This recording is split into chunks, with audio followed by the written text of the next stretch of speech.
माननीय मुख्यमंत्री योगी आदित्यनाथ जी हम सबको संबोधित करें। योगी आदित्यनाथ, योगी आदित्यनाथ। भारत माता की, भारत माता की, भारत माता की। वंदे वंदे वंदे। भारतीय जनता पार्टी के क्षेत्रीय अध्यक्ष श्री प्रकाश पाल जी,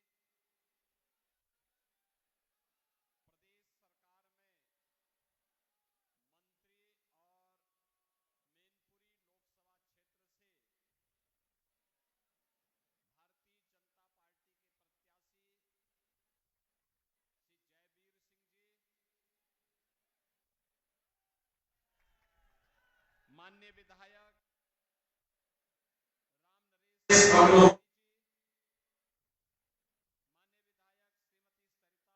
नरेश जी, भारतीय जनता पार्टी के जिला के अध्यक्ष श्री संजीव राजपूत जी,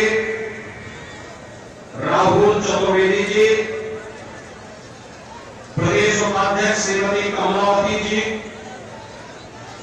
पूर्व सांसद रघुराज साके जी, पूर्व सांसद प्रेमदास कठरिया जी,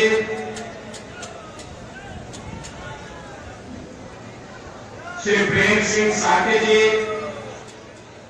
लोकसभा के संयोजक आलोक गुप्ता जी, विकास भदौरिया जी, प्रशांत चौबे जी, अजय ठाकरे जी, विवेक साके जी, दिलीप यादव जी, अखिलेश यादव जी और भारी संख्या में उपस्थित भारतीय जनता पार्टी और सहयोगी दलों के पदाधिकारीगण, मैनपुरी लोकसभा क्षेत्र की जसवंत नगर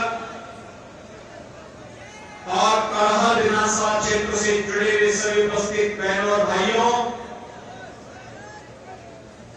यहां की वीर भूमि को नमन करते हुए आप सभी का मैं हृदय से अभिनंदन करता हूं। बहनों और भाइयों, देश के अंदर लोकसभा का चुनाव चल रहा है और लोकसभा का चुनाव पहले चरण का संपन्न हो चुका है। कल द्वितीय चरण का मतदान होना है। पहले चरण के 21 राज्यों के 102 लोकसभा सीटों पर जो चुनाव के रुझान हैं, वे रुझान बताते हैं कि पूरे देश के अंदर एक ही आवाज गूंज रही है और वह आवाज है कि फिर एक बार, फिर एक बार, फिर एक बार मोदी सरकार का। बहनों और भाइयों, जो ये पूरे देश के अंदर की आवाज है, ये आवाज वो आवाज है जो 10 वर्ष के अंदर मोदी जी के नेतृत्व में एक बदलते हुए भारत को हमने देखा है। बहनों और भाइयों, एक ऐसा भारत जिस भारत का दुनिया के अंदर सम्मान है, जिस भारत के अंदर सबको सुरक्षा है, सीमाएं सुरक्षित हैं, आतंकवाद और नक्सलवाद को उसकी सही जगह पहुंचाने का काम किया गया है। विकास के बड़े बड़े कार्य हो रहे हैं। गरीब कल्याणकारी योजनाओं का लाभ बिना भेदभाव के समाज के प्रत्येक तबके को प्राप्त हो रहा है। बहनों और भाइयों, गरीबों के नाम पर आने वाले, जाति के नाम पर शासन करने वाले लोगों ने कभी भी गरीब को उसका हक देने का काम नहीं किया। मोदी जी ने 10 वर्ष के अंदर जो प्रयास किए, इन 10 वर्षों के प्रयासों का परिणाम है कि 25 करोड़ लोग गरीबी रेखा से उभरे हैं, 80 करोड़ लोग फ्री में राशन की सुविधा का लाभ प्राप्त कर रहे हैं, 60 करोड़ लोगों को आयुष्मान भारत में 5 लाख रुपए की स्वास्थ्य बीमा बराबर मिल रहा है और 50 लाख लोग ऐसे 50 करोड़ लोग देश के अंदर ऐसे हैं जिन गरीबों के जनधन अकाउंट खोल करके उन्हें शासन की योजना सीधे उनके खाते में पहुंच रही है। बहनों और भाइयों, 12 करोड़ किसानों को प्रधानमंत्री किसान सम्मान निधि का लाभ, 12 करोड़ गरीब घरों में शौचालय का निर्माण, 10 करोड़ लोगों में रसोई गैस का सिलेंडर वितरित होना, 10 करोड़ महिला स्वयंसेवी समूह के माध्यम से महिलाओं को आर्थिक स्वावलंबन की ओर अग्रसर करना,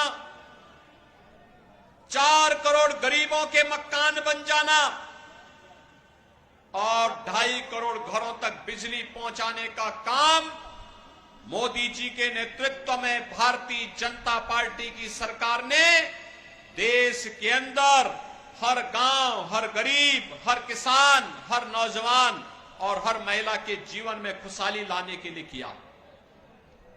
बहनों और भाइयों, एक तरफ विकास और विकसित भारत की संकल्पना के साथ मोदी जी इस 2024 के लोकसभा चुनाव में आपके सामने हैं और दूसरी ओर सपा, कांग्रेस का इंडी गठबंधन और बहुजन समाजवादी पार्टी अपने अपने कुनबे के साथ फिर से इस चुनाव में आ गई है।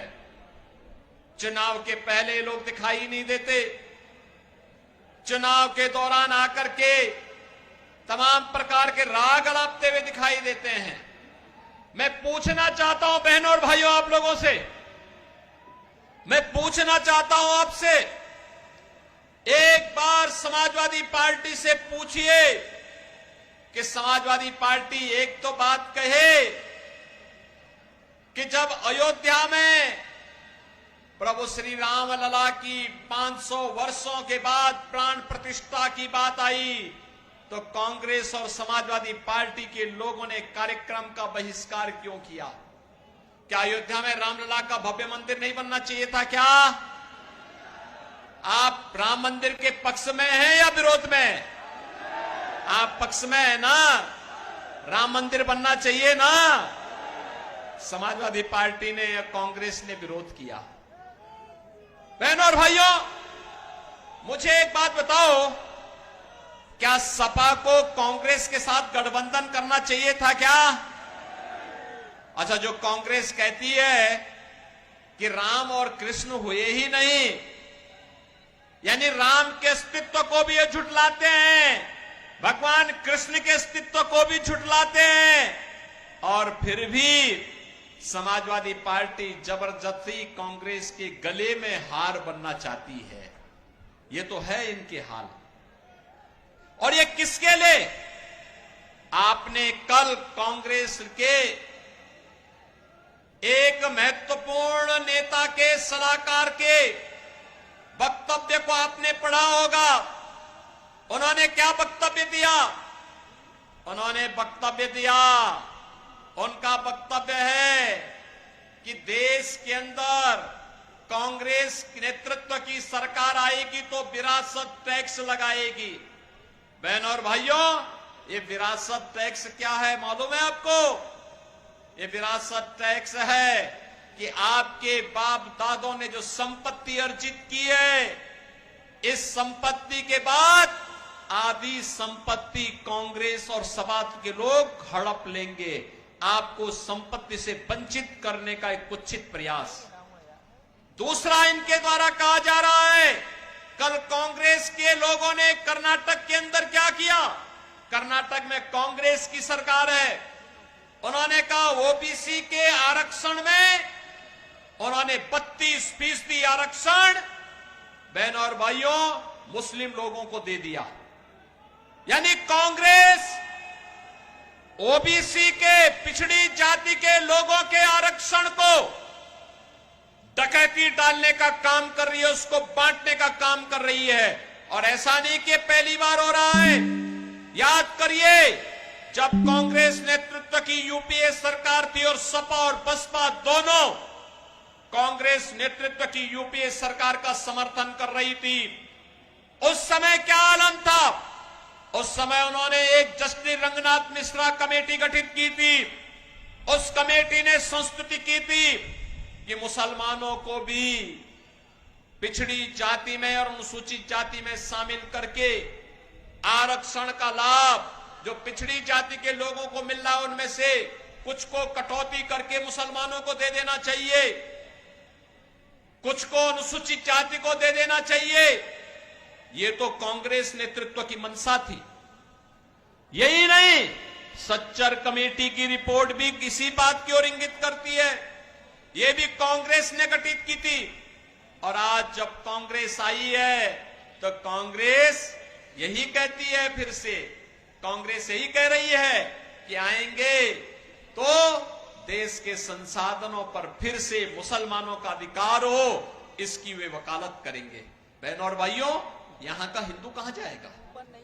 यहां की अनुसूचित जाति, जनजाति के लोग, पिछड़ी जाति के लोग कहां जाएंगे?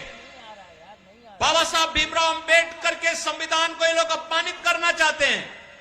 ये कांग्रेस और समाजवादी पार्टी के लोग देश की कीमत पर राजनीति करना चाहते हैं। और इसीलिए आपसे मैं कहने के लिए आया हूं, ये चुनाव केवल सामान्य चुनाव नहीं है बहनों और भाइयों, देश के भाग्य को बनाने वाला चुनाव है। आपने मोदी जी को 2014 में वोट दे करके देश की सत्ता सौंपी, तो मोदी जी ने देश की तस्वीर और तकदीर को बदलने का काम किया। कांग्रेस के हाथों में सत्ता थी, देश के अंदर आतंकी वारदात होती थी। कल मैं समाजवादी पार्टी की इस क्षेत्र के एक नेत्री के बयान को पढ़ रहा था, और बहनों और भाइयों, इसके द्वारा कहा जा रहा था कि मोदी जी ने जो बात कह दी है कि कांग्रेस का घोषणा पत्र कहता है कि हम गरीबी हटाएंगे। अरे गरीबी हटाओ का नारा कांग्रेस का आज से है क्या? आज से 54 साल पहले श्रीमती इंदिरा गांधी जी ने 1970 में नारा दिया था गरीबी हटाओ का, और 54 वर्ष के बाद उनका पोता भी वही रूप टोता रटंत कर रहा है कि हम गरीबी हटाएंगे। अरे 62 वर्षों तक शासन किए थे, तब तो कुछ कर नहीं पाए थे, और आज गरीबी हटाओ की बात याद आ रही है। जब कांग्रेस की सत्ता थी तो गरीब भूखों मरता था, किसान आत्महत्या करता था, बेटी और व्यापारी सुरक्षित थी, और नौजवान पलायन करता था। आज कहते हैं गरीबी हटाएंगे, और गरीबी कैसे हटाएंगे? गरीबी हटाने के लिए कह रहे हैं कि हम आपकी प्रॉपर्टी का सर्वे करवाएंगे। यानी आपके बाप दादों ने, आपके मां बाप ने अगर कोई मकान एक शहर में बना दिया, एक गांव में बना दिया, आपके परिवार में 5 लोग हैं और 2 कमरों में रह सकते हैं, 4 कमरे हैं, तो 2 कमरे को ये लोग कांग्रेस और सपा के लोग हड़पने का कार्य करेंगे, हम सर्वे करा देंगे। अरे मेहनत करेगा हमारा आदमी, और हड़पने के लिए फिर एक कांग्रेस और सपा के गुंडों को आप छोड़ देंगे कि वे आपकी संपत्ति को हड़पने का काम करेंगे? क्या ये अधिकार देंगे आप? लेकिन कांग्रेस और सपा का इंडी गठबंधन का घोषणा पत्र इस बात को कहता है। और बहनों और भाइयों, मैं उनका बयान पढ़ रहा था, कह रहे थे कि मोदी जी ने कहा है कि माता बहनों के मंगलसूत्र पर भी संकट आने वाला है। हमारी हिंदुस्तान की संस्कृति है, शिष्टाचार है, परंपरा है कि हमारी माता बहनें स्त्री धन के रूप में जेवर को अपने आप संभाल करके रखती हैं। दुनिया के अंदर कहीं नहीं मिलता, केवल हिंदुस्तान में हमारी माताएं बहनें रखती है। जेवर, मंगलसूत्र भी होता है, गले का हार भी होता है, लॉकेट भी होता है, और भी उनके पास अपने जेवर होते हैं। पैसा होता है, उसको संभाल के रखती हैं, फिर जेवर खरीदती हैं, सोना खरीदती हैं, चांदी खरीदती हैं। हर परिवार में 1 तोला से लेकर के 1 किलो तक का सोना जरूर मिल जाएगा, क्योंकि वही उसकी अमानत होती है, वही उसका संस्कार होता है, और फिर वही अपने आने वाली पीढ़ी को विरासत में देती है, अपनी बहू को देती है, अपनी बेटी को देती है। कांग्रेस के लोगों की बुरी दृष्टि उस पर है, और प्रधानमंत्री मोदी जी ने उसी ओर इशारा किया था। लेकिन बड़ा हास्यास्पद बयान यहां से समाजवादी पार्टी की नेत्री का आया। उनके द्वारा कहा जा रहा है कि मोदी जी पुलवामा के शहीदों के जो विधवा है उनके सूत्र का क्या हुआ? बहनों और भाइयों, हम भी पूछना चाहते हैं समाजवादी पार्टी की नेत्री से, जिन राम भक्तों का लहू समाजवादी पार्टी की सरकार में अयोध्या में बहाने का कार्य समाजवादी पार्टी की सरकार ने किया था, और नौजवानों के परिवार की विधवाओं का क्या हुआ, उनके मंगलसूत्र का क्या हुआ? हम प्रश्न पूछना चाहते हैं बहनों और भाइयों, और ये प्रश्न आपको भी पूछना चाहिए। स्वर्गीय कल्याण सिंह जी ने अपना पूरा जीवन उत्तर प्रदेश के विकास के लिए और श्री राम जन्मभूमि के लिए समर्पित किया था। कल्याण सिंह जी की मृत्यु हुई, होता है, मृत्यु होती है। मुलायम सिंह जी की मृत्यु पर मैं स्वयं उनके पैतृक गांव में आया था और सेफई में आकर के मैंने स्वयं वहां श्रद्धांजलि अर्पित की थी, क्योंकि वे उत्तर प्रदेश के मुख्यमंत्री के रूप में उनकी कुछ न कुछ सेवाएं तो थी। मैं आया था, मेरी पार्टी के लोग आए थे, प्रधानमंत्री जी ने शोक व्यक्त किया था, लेकिन स्वर्गीय कल्याण सिंह जी की मृत्यु पर समाजवादी पार्टी के अध्यक्ष और समाजवादी पार्टी की तरफ से कोई शोक संवेदना नहीं व्यक्त की गई। बहनों और भाइयों, स्वर्गीय कल्याण सिंह जी के साथ इस प्रकार का भेदभाव, और अभी आपने देखा होगा एक माफिया मरा था, उस माफिया के लिए फातिया पढ़ने के लिए समाजवादी पार्टी के लोग कैसे विधवा विलाप कर रहे थे, यह भी दृश्य आपने देखा होगा। वह भी दृश्य आपने देखा होगा। क्या उत्तर प्रदेश में इन माफियाओं को इसी प्रकार से, जैसे सपा की सरकार के समय में ये लोग व्यापारियों पर कहर बरपाते थे, बेटी की सुरक्षा में सेंध लगाने का कार्य करते थे, क्या इस प्रकार की छूट मिलनी चाहिए? क्या मिलनी चाहिए? क्या नौजवानों के साथ खिलवाड़ करने की छूट मिलनी चाहिए? क्या? और मैं पूछना चाहता हूं फिर समाजवादी पार्टी की नेत्री से, वे जवाब दे, इन माफियाओं के द्वारा गाजीपुर में भारतीय जनता पार्टी के विधायक कृष्णानंद राय समेत 6 लोगों की हत्या एक साथ की गई थी, एक साथ की गई थी। श्रीमती अलका राय भी तो हमारी विधायक थी, क्या उसके मंगलसूत्र की भी कभी चिंता हुई इन समाजवादी पार्टी के लोगों को? जो लोग मारे गए थे, कृष्णानंद राय के साथ शहीद हुए थे, उनकी विधवाओं का क्या हुआ? नंदकिशोर रुंगटा विश्व हिंदू परिषद के अंतर्राष्ट्रीय कोषाध्यक्ष थे, नंदकिशोर रुंगटा के निर्मम हत्या कर दी गई थी, अपहरण करके निर्मम हत्या माफियाओं के द्वारा, समाजवादी पार्टी की सत्ता के समय इनके द्वारा प्रश्रय इन माफियाओं के द्वारा कर दी गई थी। उनकी विधवा का क्या हुआ? और आपने प्रयागराज में राजू पाल और उमेश पाल की निर्मम हत्या के दृश्य को भी देखा होगा। बहनों और भाइयों, हम प्रश्न पूछना चाहते हैं समाजवादी पार्टी से, क्या राजू पाल ये भी तो पिछड़ी जाति के थे और उमेश पाल भी तो पिछड़ी जाति के थे, इनकी विधवाओं के मंगलसूत्र क्या हुए? कभी इन्होंने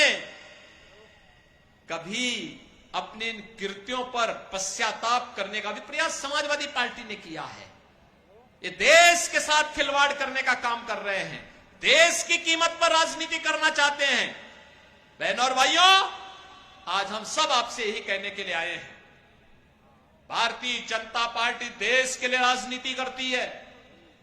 यह देश विकसित भारत के रूप में स्थापित हो, आत्मनिर्भर भारत बने। आत्मनिर्भर भारत बनेगा तो आत्मनिर्भर युवा बनेगा, आत्मनिर्भर महिलाएं बनेंगी, आत्मनिर्भर किसान बनेगा, आत्मनिर्भर व्यापारी बनेगा, और देश के अंदर खुशहाली आएगी। और मोदी जी इसी के लिए कार्य कर रहे हैं।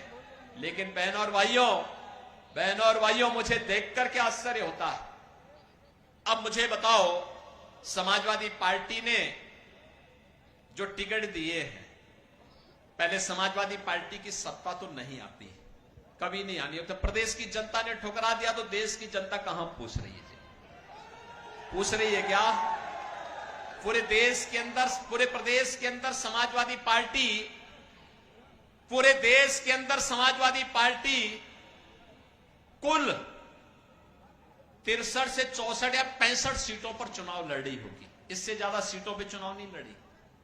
और सरकार बनाने के लिए, केंद्र में सरकार बनाने के लिए बहुमत चाहिए 273 सीट का। बताओ, 273 सीट का बहुमत चाहिए और चुनाव लड़िए केवल 63 से 65 सीट पर, और कह रहे हैं हम सरकार बनाएंगे। क्या सरकार बनाएंगे क्या ऐसे में? हैं? क्या सरकार बनाएंगे क्या? कांग्रेस क्या सरकार बनाएगी? कांग्रेस स्वयं इतनी सीटों पे चुनाव नहीं लड़ रही है। क्या कांग्रेस सरकार बनाएगी क्या? कांग्रेस के नाम पे कोई आपके यहां वोट देता है क्या? बहनों और भाइयों, इन लोगों ने प्रदेश को तबाह किया था माफियाओं के हाथों। और मुझे तरस तो इस बेचारे शिवपाल पे आती है। वो तो केवल जैसे सत्यनारायण की कथा में जजमान एक होता है, वो कथा सुनता है और बाद में अन्य लोगों को चूर्ण वितरित कर दिया जाता है। तो ये केवल चूर्ण खाने वाले व्यक्ति रह गए हैं। कभी नेताजी मुलायम सिंह जी के मुख्य सिपह सालार हुआ करते थे, पूरे प्रदेश में तूती बोलती थी, और आज क्या हालत है। यानी कहीं कोई कार्यक्रम हो रहा है तो उनको बैठने के लिए सोफा नहीं मिलता, हत्ता मिलता है बैठने के लिए, हत्ता। और चूरण खाने के आदी हो गए हैं। और इसीलिए मैं आप सबसे कहना चाहता हूं, अरे वीर भूमि है, चूरण मत खाइए। भारतीय जनता पार्टी के द्वारा सत्ता में सहभागी बनकर के विकसित भारत और आत्मनिर्भर भारत की संकल्पना को साकार करने के लिए कार्य करिए। इसीलिए मैं आपसे कहने के लिए आया हूं, बहनों और भाइयों, ये जो माफिया और अपराधियों के लिए फातिया पढ़ने वाले लोग हैं, इनसे कहिए कि 5 साल और फातिया के लिए आपको हम दे रहे हैं, जाओ खूब पढ़ो, देश को आगे बढ़ने दो। सहमत है ना? और यही कहने के लिए आज मैं आया हूं। देख रहे हैं ना, ये माफिया अपराधी जब पहले चलते थे, इनके काफिले निकलते थे, बाकी अन्य लोगों का आना जाना बंद हो जाता था। और अब इनके गले में तख्ती लटकी है, कहते हैं हजूर एक बार केवल जान बकस दो, थैली लगा करके आजीविका चला लूंगा। अब जमीन कब्जा नहीं कर पाएंगे लोग। पहले बोलते थे ना, जो प्लॉट खाली है वह प्लॉट, उस पे कब्जा करते थे जबरदस्ती, सपा का बोर्ड लगा के कब्जा कर लेते थे। अब भी कब्जा कर पाएंगे क्या? अब कब्जा नहीं कर पाएंगे, क्योंकि मालूम है कि पीछे से बुलडोजर की दृष्टि भी पड़ रही है, पड़ती है। वो बहुत ठोस, एकदम सटीक निशाना लगाता है। और जब चलता है ना, तो ऐसे चलता है कि बड़े बड़े माफिया की पैंटें गीली हो जाती हैं। और बहनों और भाइयों, मैं यही कहने के लिए आज आया हूं, ये हमारे लिए गौरव की बात है। 500 वर्षों के बाद अयोध्या में रामलला विराजमान हुए हैं। हुए हैं ना? हुए हैं, कोई संदेह है क्या? भाजपा जो कहती है सो करके दिखाती है। और आप देखना, काशी और अयोध्या तो हमारा संकल्प पूरा हुआ। अब हम लोग मथुरा की तरफ प्रस्थान कर रहे हैं। ब्रजभूमि के विकास के लिए हम आगे बढ़ चुके हैं, और ब्रजभूमि के विकास के साथ जसवंत नगर करहल को जुड़ना होगा। सहमत हैं? मैनपुरी जुड़ेगी, घर घर जाएंगे, मोदी जी का संदेशा लेकर के जाएंगे। देश को आतंकवाद और नक्सलवाद से मुक्त करने के लिए जो कार्य मोदी जी ने किया है, इसके प्रति, और अयोध्या में रामलला को विराजमान करने के लिए जो कार्य किया है, इसके प्रति कृतज्ञता ज्ञापित करते हुए मोदी जी को पत्र लिख करके समर्थन की घोषणा करेंगे। बहनों और भाइयों, इसीलिए हम लोगों ने श्री जयवीर सिंह जी को यहां पर भारतीय जनता पार्टी और सहयोगी दलों के प्रत्याशी के रूप में उतार करके भेजा है। अब आप सोचो पहले यहां पे पहले यहां पे रामलला मैदान भी ठीक ढंग से नहीं था। आज देखो ना क्या भव्य बना है, क्या भव्य बन चुका है। देखो भाजपा आएगी तो रामलला मैदान बनाएगी, रामलला का मंडप बनाएगी। भाई हम लोग तो समाज के लिए करेंगे, और सपा आएगी तो वे अपना घर बनाएंगे। यही करेंगे ना, बनाएंगे, करेंगे ना।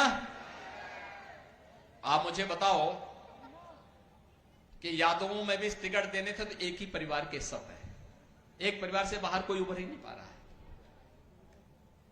राष्ट्रीय अध्यक्ष, महिला मोर्चा की प्रभारी, उनकी एक ही परिवार, पति पत्नी दोनों। ऐसे ही शिवपाल जी को भी एक चूर्ण दे दिया, बदायूं वाले श्योर शॉट है कि वहां पे हारना है सपा को, तो वहां कहा चलो शिवपाल हारने के लिए ही उन्होंने शिवपाल जी को वहां भेज दिया। वो तो 100% तय है कि वहां पे सपा का खाता खुलना ही नहीं। और इसके बाद फिरोजाबाद में उन्होंने भेजा है, तो फिरोजाबाद में तो पिछली बार ही तय हो चुका है कि वो भाजपा के पक्ष में निर्णय ले चुके हैं। और 5वीं सीट है, बेचारा धर्मेंद्र यादव ना चाहते हुए फिर आजमगढ़ चला गया। पिछली बार दिनेश लाल यादव, निरोवा, भोजपुरी का बहुत अच्छा कलाकार है, और निरोवा ने पिछली बार ऐसा हराया, उनको ऐसा हराया कि दोबारा वे आजमगढ़ नहीं जा पाए डर के मारे। और फिर से आजमगढ़ की जनता यही फैसला करने जा रही है। लेकिन ये 5 के अलावा क्या कोई दूसरा यदुवंशी नहीं था क्या? एक परिवार के अलावा कोई है ही नहीं क्या? बहनों और भाइयों, ये परिवारवादियों को सबक सिखाने का समय है। ये जातिवादी राजनीति को प्रश्रय देकर के अपने परिवार को भरने वाले और देश की सुरक्षा के साथ सेंध लगाने वाले, गरीब मरता था, भूखों मरता था, स्वास्थ्य के अभाव में मरता था, मंदिर लूटे जाते थे, व्यापारी ठगा जाता था, महिलाओं की इज्जत के साथ खिलवाड़ होता था, नौजवानों की नौकरी के साथ, उनकी आजीविका के साथ ये लोग खिलवाड़ करते थे। लेकिन आतंकवादियों को बिरयानी खिलाते थे, बिरयानी। आप सोचो ना, समाजवादी पार्टी की सरकार के समय तो आतंकवादियों के मुकदमों को वापस तक करने का इन्होंने प्रयास किया था। और तब हाईकोर्ट ने टिप्पणी की थी। हाईकोर्ट ने कहा था, आज इन दुर्दांत आतंकवादियों का मुकदमा वापस ले रहे हो, कल इन्हें पद्म पुरस्कार दोगे, ये नहीं चलेगा, और खारिज कर दिया था। बहनों और भाइयों, आपने 7 वर्ष में यूपी में कहीं दंगा देखा है क्या? कहीं कर्फ्यू देखा है क्या? कहीं पर बेटी और बहन की सरेआम इज्जत के साथ खिलवाड़ करते हुए किसी बेशरम व्यक्ति को देखा है क्या? कोई कर पाएगा क्या आज के दिन पे? करेगा तो फिर फल भी भुगतेगा। केवल अयोध्या में रामलला कोई विराजमान नहीं करेंगे। जो व्यापारी और बेटी की सुरक्षा के साथ खिलवाड़ करेगा, राम नाम सत्य है की गारंटी भी हमसे ले लेगा।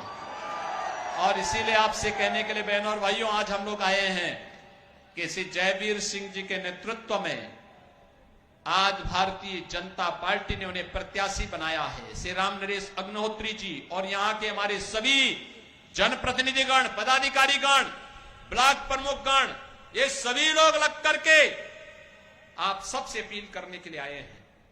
बहनों और भाइयों, मैं आपसे अपील करूंगा, घर घर जाइए, मोदी जी का प्रतिनिधि बनिए, मेरी अपील भी घर घर पहुंचाइए, और स्वयं जयवीर सिंह बन करके भारतीय जनता पार्टी के पक्ष में मतदान करने के लिए आप आगे बढ़िए।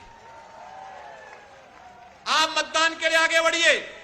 जो भारत के सैनिकों का अपमान करते हैं, पुलवामा के शहीदों का अपमान करते हैं, जो भारत की सीमा के साथ खिलवाड़ करते हैं, आतंकवाद और नक्सलवाद को प्रश्रय देने का काम करते हैं, और माफिया और अपराधियों के लिए फातिया पढ़ने का काम करते हैं, इनको एक सिरे से खारिज करिए। भारतीय जनता पार्टी को तीसरी बार सत्ता सौंपे और मोदी जी के नेतृत्व में एक आत्मनिर्भर, एक खुशहाल और एक विकसित भारत की परिकल्पना को साकार करने के इस राष्ट्र यज्ञ में सहभागी बनिए। यही अपील आप सबसे करने के लिए मैं विशेष रूप से इस जसवंत नगर विधानसभा क्षेत्र में आया हूं। सब लोग सहमत हैं? सब लोग सहमत हैं? पीछे वालों से पूछ रहा हूं मैं, सब लोग बताइए पीछे तक मेरी आवाज जहां तक पहुंच रही है, घबराइए मत। वहां तक मेरी आवाज पहुंच रही, दोनों हाथ ला करके मेरे साथ बोलेंगे, भारत माता की, भारत माता की, भारत माता की जय श्री राम, जय जय श्री राम।